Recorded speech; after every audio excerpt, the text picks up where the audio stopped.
هات يدك لفاه ما تسيبهوش. 200 زيادة منك ليه؟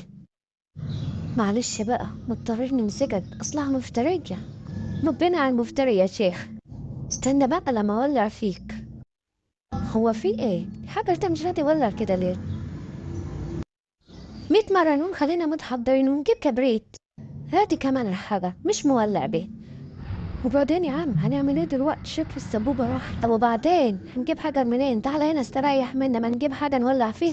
معلش بقى يا جماعة، حسيت عشان تعطلتوا دمي. ايه ده؟ يلا انت معاك سجاير، ما تجيب واحدة. خد يا زميلي. طب ايه ما هتولعني ولا لا؟ ما انا هنستبح بيه. يا نهار ابيض، ايه ده معاه ولاعة. الحق ده جمل نفسه. والنبي يا اسطى ما كنتش اقصد، سامحني. يلا بسرعة هاتوا، طلعت هربانة منه خالص. ادي قفلة الحشيش يا معلم، علقوا هنا بقى.